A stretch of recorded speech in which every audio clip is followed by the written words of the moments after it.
우리가 은혜라는 단어를 참 많이 씁니다. 우리 은혜 그러니까 하늘도 동조를 해주네요. 자, 은혜라는 말을 굉장히 많이 쓰는데요. 우리가 은혜 받았습니다, 은혜 받았습니다 라는 말을 자주 하죠. 그때 이제 우리가 어떨 때 이렇게 말을 자주 합니까? 예배 중이나 어떤 집회 중에 마음에 감동이 있고 또 감정이 막 뭉클해지고 막 그럴 때 우리가 은혜 받았습니다 라는 말을 자주 씁니다.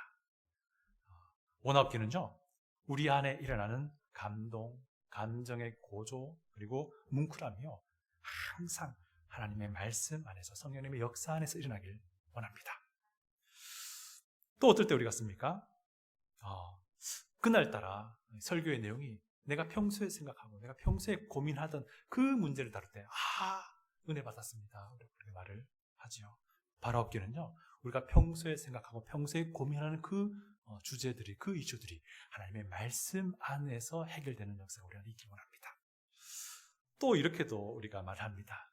다 설교 끝나고 집회가 끝나고 나오면서 그 설교한 목사님에게 인사하면서 은혜 받았습니다 라고 말하기도 합니다.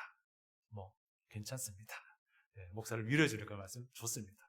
네, 어쨌든 우리가 은혜 받았습니다 라는 말을 자주 하는데요, 오늘 본문을 보면요, 이 성경에서요, 최초로 하나님께 은혜 받았다라는 사람이 처음 나와요. 그 사람이 누구인가 하면 노아입니다. 노아. 최초로 하나님의 은혜를 입은 사람이라고 언급됩니다. 8절 보면요, 이런 말씀이 있습니다. 그러나 노아는 여호와께 은혜를 입었더라. 여호와께 은혜를 입었더라. 이런 표현이에요. 이 표현이 히브리어 관용구인데요, 이게 어떤 의미냐면 누군가의 눈에서 호의를 발견했다, 찾았다, 이런 뜻이에요.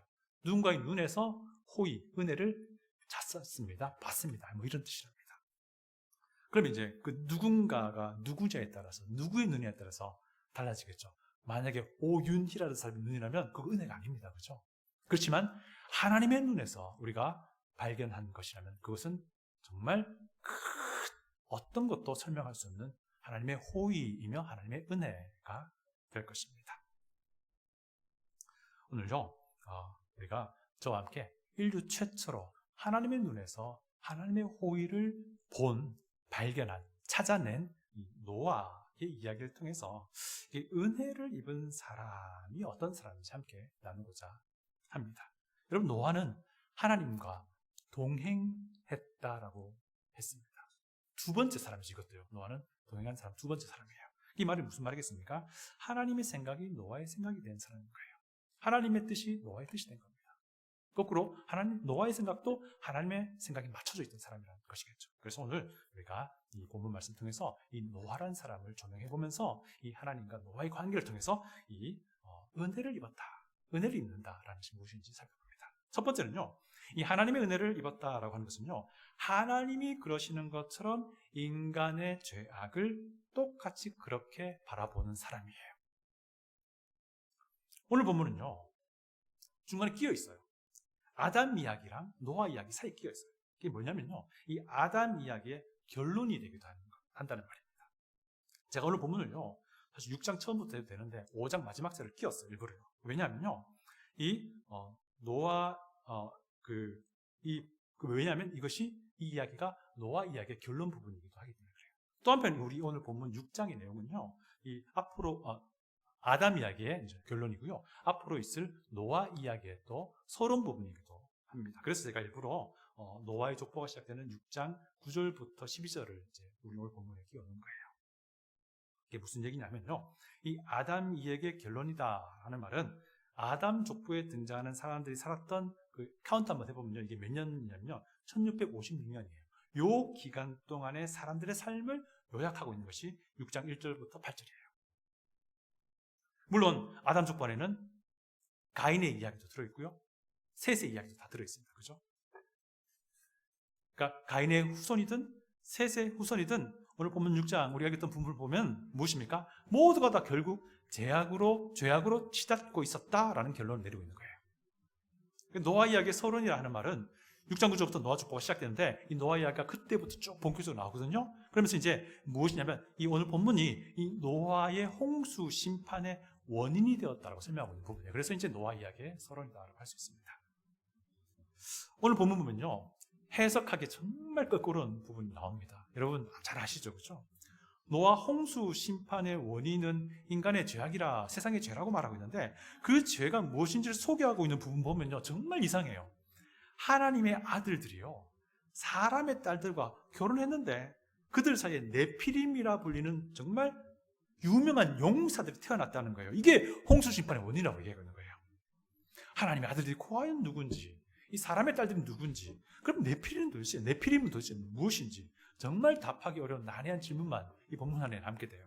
그러니까 제가 몇 가지 한번 소개 한번 드려볼게요. 여러분 아시는 것도 있을 거예요. 이 성경을 공부하는 사람들도 굉장히 막 피튀기게 싸워요. 이것 때문에. 뭐냐면요, 먼저 여러분 분명히 들으셨을 거예요. 많이 접했던 건데요, 하나님의 아들들은 경건한 셋의 후손, 그리고 사람의 딸들은 경건하지 않은 가인의 후손들이라는 그런 이해예요. 이게 뭐냐면 불신자와의 어떤 결혼으로 인해서 신성하지 못한 연합을 이루게 됨으로써 세상의 죄가 막 관영해지고 모두가 죄로 타락했다, 이런 이제 주장입니다. 자, 그런데 이제 이것도 조금 무리스러운 부분이 있어요. 가인의 모든 손들이 전부 다 악한 사람, 셋의 모든 손들이 전부 다 선한 사람이라고 할 수는 없다는 거예요. 두 번째 수 알려드릴게요. 굉장히 파괴적인 내용인데 아마 들어보신 분도 계실 거예요. 뭐냐면요, 하나님의 아들이 타락한 천사였다는 거예요. 실제로 욥기를 보시면요, 이 하나님의 아들들이랑 똑같은 히브리어 문구가 사용되면서 누구를 가리키냐면 하나님과 사탄과 천사들의 천상회의가 일어나는데 그 천사들을 가리킬 때 하나님의 아들들을 불러요. 이게 뭐냐면 이 천상에 존재했던 천사가 타락해가지고 이 땅에 사람의 몸을 입고 와가지고 사람의 딸과 결혼을 통해서 네피림 이런 독특한 존재를 낳았다, 뭐 이런 이제 주장이에요. 이 주장을 굉장히 설득력 있게 받아들이고 있어요. 근데 어쨌든 이것도 약점이 있어요. 뭐냐면요, 이 창세기 안에서는 이제 천사를, 창세기 안에서만 제안해서 봤을 때 천사를 말할 때는요 하나님의 아들들이라는 말을 쓰지 않아요. 또 두 번째는요, 이 천사들의 타락이 홍수 심판의 원인이라면 왜 사람들은 왜 홍수 심판으로 멸망당해야 했느냐, 뭐 이런 이제 반론도 있어요. 세 번째 해석은요, 하나님의 아들들이 그 당시 왕들이었다, 왕족이었다, 권력자들이었다라고 보는 거예요. 이것도 이제 그럴 법해요. 고대 사회에서는요 왕들이 그리고 권력자들이 신의 후손이다라고 여겨졌었어요. 그런 정서가 있었어요. 성경에 나오는 대표 중에도 애굽이라는 사람, 애굽의 바로 왕도 그랬어요. 자기가 신의 후손이다, 심지어 태양 신이다라고 얘기했잖아요. 그러면서 자기가 마음대로 했습니다. 자기 눈에 보이는 대로 좋은 대로 다 여자들을 취하여 자기 아내를 삼았습니다. 그 대표적인 이야기가 아브라함이 기근 피해가지고 애굽 갔을 때 애굽의 바로 왕이 사라이가 너무 예쁘니까 그를 자기 아내로 맞이하려고 했던, 빼앗으려고 했던 그런 이제 이야기가 있었던 것이죠. 그게 뭐냐면요, 근데 이제 이 주장도 좀 어려움이 있어요. 뭐냐면 왕족이나 권력자들의 죄가 심판의 원인이라면 왜 다른 사람들은 그 심판에 휩쓸려 가야 되느냐, 뭐 이런 이제 의문도 있습니다. 제가 왜 이 의견들을 이제 진부하게 설명드리냐면요, 제가 드리고 싶은 말씀이 있기 때문에 그렇습니다. 이것들이 다 가능성들이 있어요. 어느 것 하나, 그러나 어느 것 하나 눈에 확 들어오는 해석은 없어요. 그런데 이런 해석들이 전부 다 그 당시 사회를 반영해서 하나님의 어떤 말씀을 이해하는 어떤 도구가 될 수는 있다는 거예요. 그래서요, 오늘 이제 이 본문의 위치를 좀 살펴보고 원해요. 오늘 본문이 아담부터 노아까지 인류의 역사를 요약해서 설명하는 결론 부분이라고 했잖아요. 그렇다면 그 사람들의 죄악된 삶의 모습을 그 당시 사람들의 관점과 사상을 반영해서 설명하고 있는 것이다 라고 할 수 있는 거예요. 그렇게 볼 때에 셋의 후손만이 경건한 사람이 아닐 수도 있는 것이고요, 가인의 후손만이 사악한 사람이 아닐 수도 있다는 거예요. 가인의 후손이라고 불릴 만한 그런 사악한 사람들이 여기에도 저기에도 존재할 것이고, 셋의 후손이라고 불릴 만할 그런 경건한 사람들이 여기에도 저기에도 존재했다는 겁니다. 그런데 이 경건한 사람들이 결국 사악한 사람들과 섞여서 생활하면서 점점점 전반적으로 세상이 타락해 갔다라고 볼 수도 있는 것이죠. 또 신화 이야기를 통해서요, 신적인 존재로 여겨지도록 막 그 이야기를 만들어냈던 왕들과 권력자들은 자기가 보기 좋은 대로 모든 것들을 다 취했던 거예요. 그 당시 권력자들이. 그리고 이것은 그들 마음대로 원하는 모든 것을 행했다는 뜻이에요. 그들은 폭력적인 권력도 사용하고요. 그리고 자기 마음대로 살았다는 거예요. 권력자들이 살아가는 그 모습이 사실 권력자들, 힘 있는 자들, 신화로 포장된 사람들만의 것이 아니라 사실 그 당시 모든 사람들의 삶의 모습을 반영해주는 대표자였다라고 볼 수 있는 것이죠. 그러면 그 당시 사람들의 삶의 모습은 하나님을 떠나 있는 삶이었다는 거예요.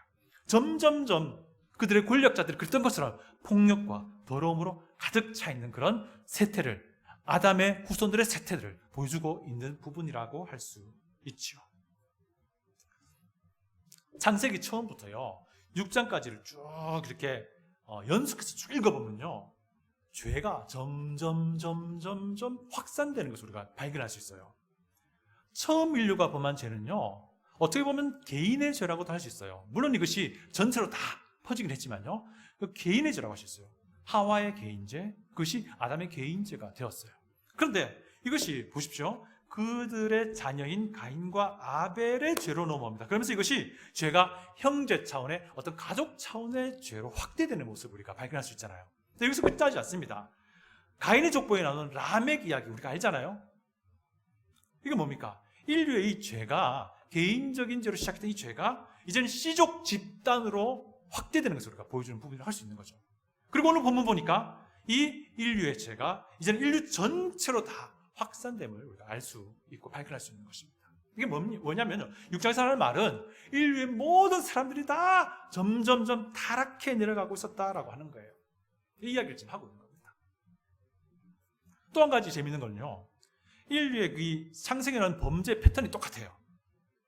6장 2절 보시면요 하나님의 아들들이 사람의 딸들의 아름다움을 보고 자기들이 좋아하는 모든 여자를 아내로 삼는지라 이렇게 말해요. 이게 보고 좋고 삼는다는, 가진다는 뜻이에요. 요 히브리어와 똑같은 단어가요 하와가 선악을 알게 하는 시기나무 열매를 따먹을 때에 범죄할 그때에 똑같이 써요. 제가 3장 6절을 읽어드립니다. 보십시오. 여자가 그 나무를 본즉 먹음직도 하고 보암직도 하고 지혜롭게 할 만큼 탐스럽기도 한 나무인지라. 여기서 보암직도 하고의 히브리어를 직하면요 보기에 좋고라는 단어가 들어있어요. 똑같은 단어예요. 그러면서 어떻게 합니까? 여자가 그 열매를 따먹고라고 말하는데 따먹고라는 말이 여기서 가졌다, 취했다는 말 똑같은 거예요. 하와가 눈으로 보고 먹기에 좋아 보이는 것을 억지로 가진 거예요. 여기에 권력자들도요, 여기에 아담의 후손들도, 타락한 아담의 후손들도요, 자기 보기에, 눈으로 보기에, 그리고 마음에 좋은 대로 여자들을 억지로 가졌다, 뭐 이런 뜻인 거예요. 자기 마음대로 억지로 못을 폭력으로 취했다, 이런 뜻입니다. 여러분, 근데 이게 지금도 마찬가지잖아요. 눈으로 본다는 것은 뭐 인간의 오감으로 들어오는 그런 것들을 말하겠죠. 마음에 좋아 보이는 것은 자기의 기분과 감정에 따라 움직인다는 말입니다. 하나님을 인식하지 않고요, 하나님의 말씀으로부터 독립되어 움직여 나갔다는 거예요. 결국 요한일서가 말하는 것처럼 안목의 정욕, 육신의 정욕, 이생의 자랑에 이끌려가는 삶이라는 겁니다. 그래서 가져서는 안 되는 것을 가지게 되는 것이고요, 봐서는 안 되는 것을 보는 것이고요, 가서는 안 되는 곳에 가는 것입니다. 결국 무엇입니까? 하나님 없이 내 마음대로 하고자 하는 것, 하나님으로부터 독립되어 살아가고 사는 그런 것들을 말하고 있는 것입니다. 이런 인간의 모습을요, 하나님은 오늘 본문에서 이렇게 말해요. 육신이 되었다. 이는 그들이 육신이 됨이라 라고 말하고 있습니다. 매우 타락하여 육적인 존재가 되었다라는 의미입니다. 이뿐 아니고요, 세상은 죄악으로 가득하게 되었고 사람의 마음으로 생각하는 모든 계획이 항상 악하다라고 하나님이 보고 계십니다. 우리 다 같이 11절, 12절 한번 읽어볼게요. 다 같이 11절, 12절을 읽어봅니다. 시작. 포악함이 땅에 가득한지라. 하나님이 보신즉 땅이 부패하였으니 이는 땅에서 모든 혈육 있는 자의 행위가 부패함이었더라. 여러분, 노아는 하나님과 동행한 사람이었잖아요. 근데 무슨 말인 거니? 세상을 바라보는 하나님의 관점을 노아도 가지고 있었다는 거예요. 하나님이 세상을 어떻게 봅니까? 부패하고 포악한, 그것으로 가득 차 있는 세상, 이라고 말합니다. 노아도 똑같이 봤다는 거예요. 그래서 노아를 뭐라고 말합니까? 의인이요, 당대의 완전한 자라고 평가하고 있는 거예요. 그의 삶이 죄를 지적하는 삶이었다는 거예요. 그런 세상을 바라보면서 노아도 하나님과 똑같은 마음을 가진 겁니다. 그래서 노아가 방주 만든 거예요. 그때까지 방주란 건 한 번도 경험을 못한 것이었어요. 그러나 노아는 하나님 말씀하신 대로 그 말씀대로 그 방주를 만들어 나가는 거예요. 그때까지 하늘이 뚫려서 비가 내리는 것 한 번도 본 적이 없는 것이었습니다. 그러나 그럼에도 불구하고 노아는 하나님과 동일한 마음을 가졌기에 하나님의 말씀만 듣고 그대로 따라했던 겁니다. 여러분, 인류의 이 죄악상을 다루고 있는 이 본문 이야기는요, 남의 이야기가 아니라는 사실입니다. 내 이야기인 거죠. 내가 이런 부패와 포악으로 가득 차 있다는 겁니다.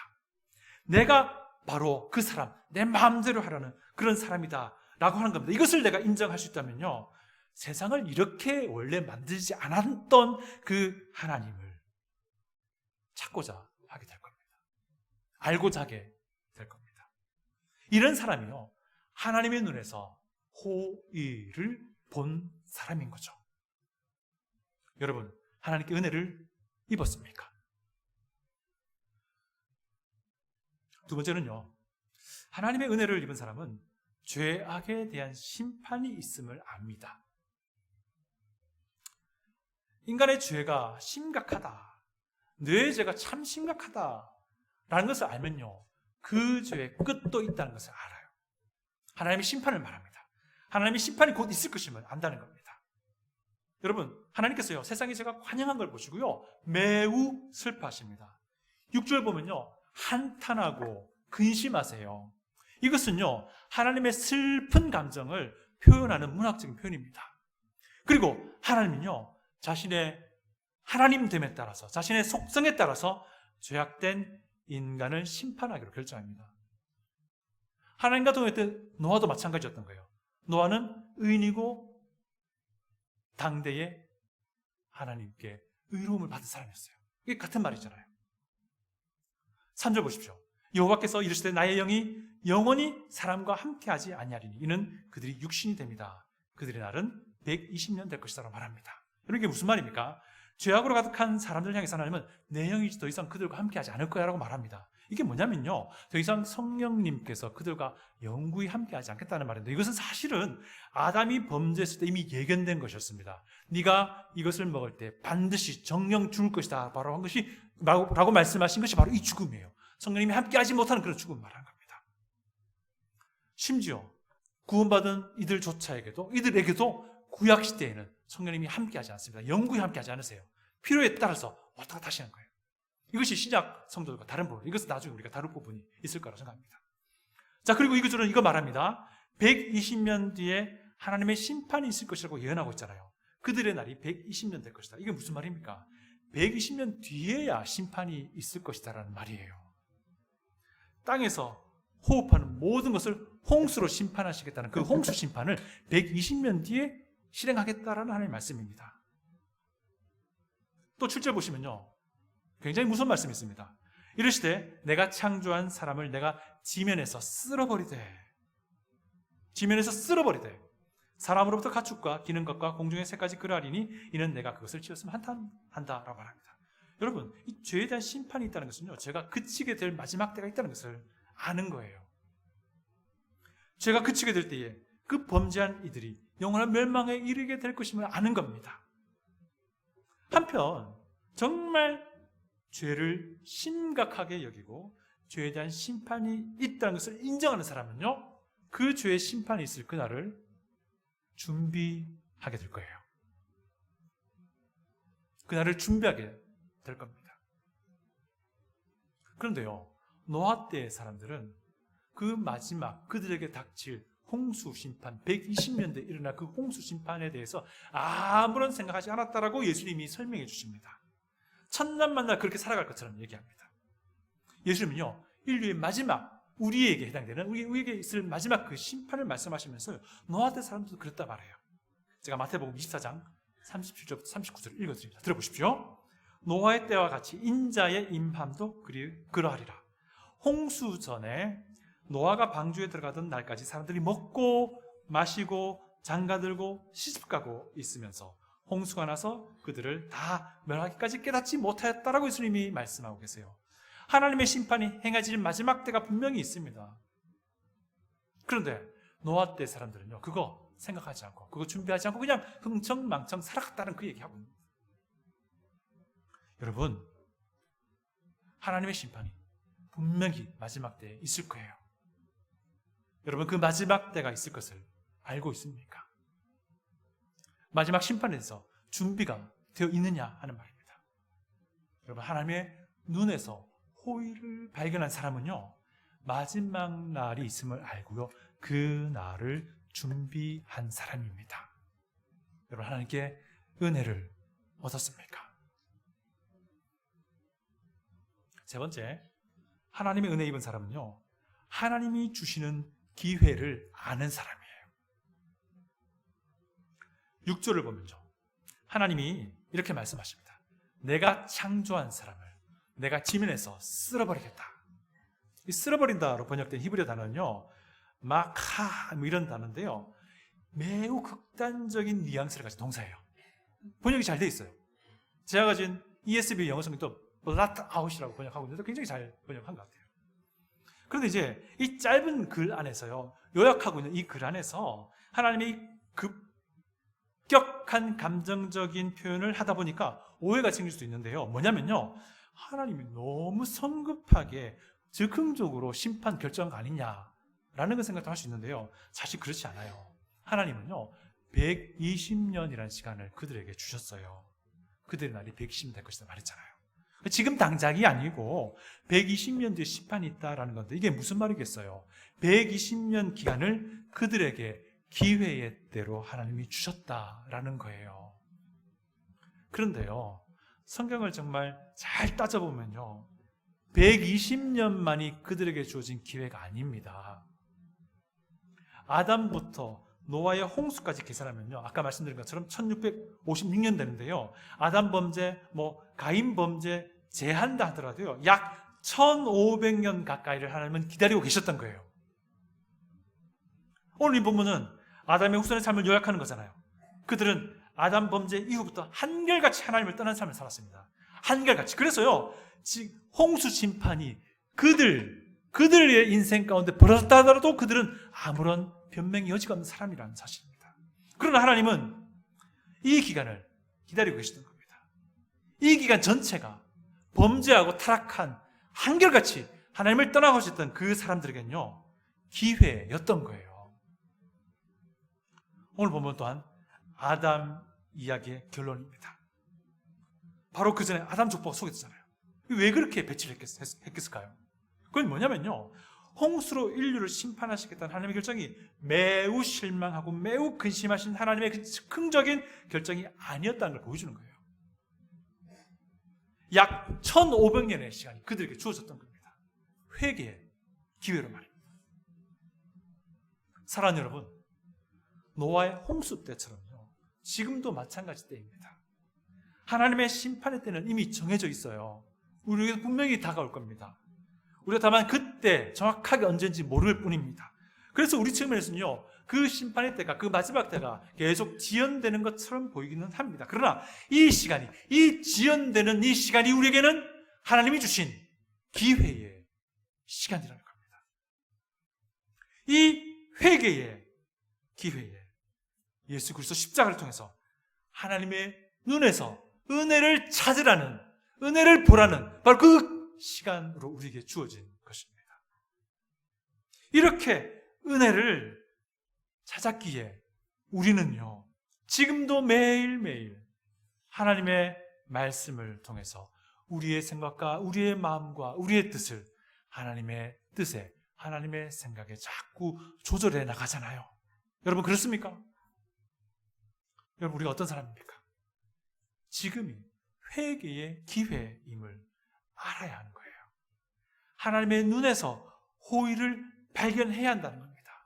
그 사람이 회개의 기회를 10분 활용할 줄 아는 사람이 되는 거예요. 여러분, 하나님께 은혜 받았습니까? 마지막으로 하나님의 은혜를 입은 사람은요, 하나님의 승리를 예상하는 사람이에요. 하나님의 승리를 예상하는 사람이에요. 이제 네피림 이야기를 좀 해야 될 것 같네요. 이 네피림이라는 존재는요, 구약성경 전체에서 어떤 존재를 말하냐면 아주 강력한 군사를 말해요. 그러다 보니까 대부분 덩치도 매우 커요. 그런데요, 이거 우리가 좀 생각해야 되는데, 그 당시 문화를 좀 생각해야 됩니다.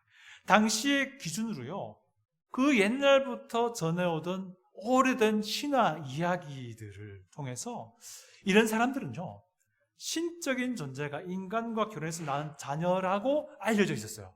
물론 이 이야기는 군주가, 왕이요, 자기의 권력을 강화하기 위해서 자기 이름을 직접 집어넣어서 이렇게 만드는 이야기입니다. 이런 신화 이야기는 어느 문화에도 다 있잖아요. 어쨌든 이런 생각들이 그 당시 사람들에게 편만해져 있었어요. 물론 출애굽 이스라엘 백성들도 예외가 아니었던 거예요. 그러니까 오늘 본문에서 하나님의 아들 이야기든 사람의 딸 이야기든 네피림 이야기든 이건요, 그 당시 출애굽 이스라엘 백성들, 그들의 견해와 그들의 생각의 눈높이에 맞춰서 하나님이 그들에게 출애굽한 이스라엘 백성들을 향해 주신 메시지가 담겨 있는 거예요. 그 메시지가 무엇입니까? 여러분, 출애굽 이스라엘 백성은요, 당장 네피림이라 불리는 무서운 사람들을요, 가나안 땅에서 만나야 할 사람들이었어요. 그리고 그들과 심지어 싸워 이겨야만 하는 사람들이었어요. 출애굽 이스라엘 백성은 어떻게 됩니까? 시내산에서 율법 받고 하나님과 약속 맺잖아요. 그 약속 내용이 무엇입니까?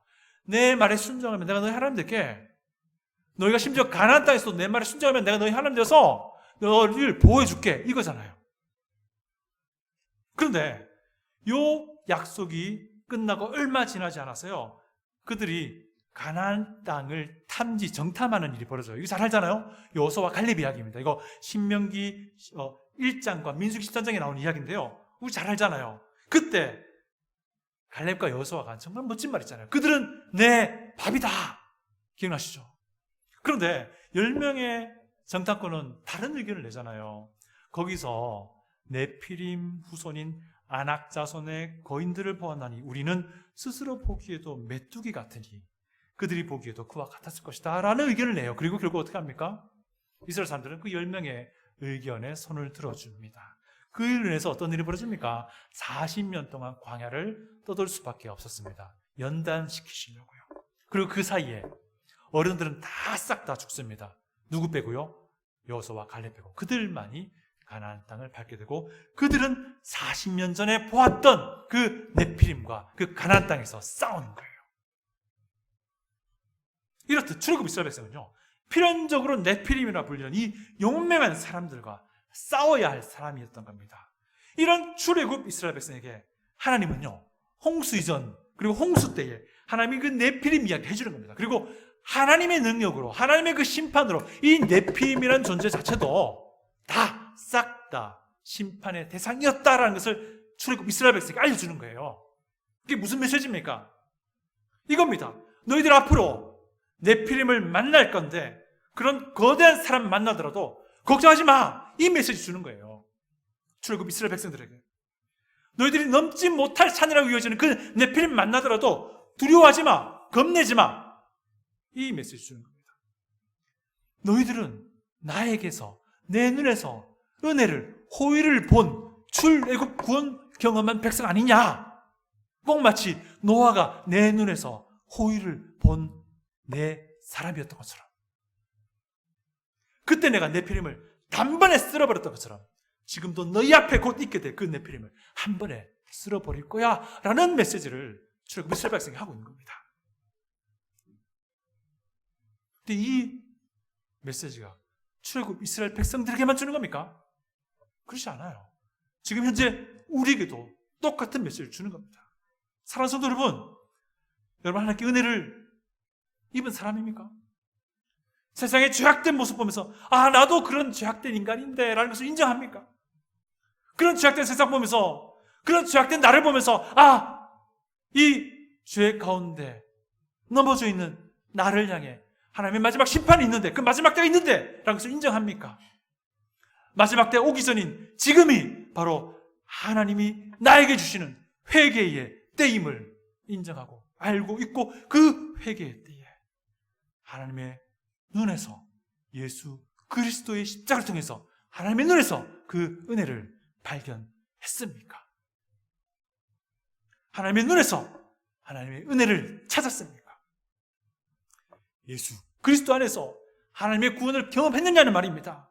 예수 그리스도 안에서 앞으로 다가올 그 심판에서 마지막 날에 대해서 준비하셨냐 이 말입니다. 그렇다면요, 우리 앞에 놓인 그 어떠한 네피림도요 두려워하지 마십시오. 그 어떠한 장애물도 무서워하지 마십시오. 왜냐하면 하나님은 그 어떠한 네피림도, 그 어떠한 장애물도 단박에 쓸어버리는 분이시고 단번에 치워주시는 분이시기 때문입니다. 이런 하나님의 이런 기적을 경험하는 사람들이 하나님의 눈에서 호의를, 은혜를 찾은 사람이고요, 발견한 사람이고요, 본 사람이고요, 누리는 사람입니다. 하나님께 은혜를 입었습니까?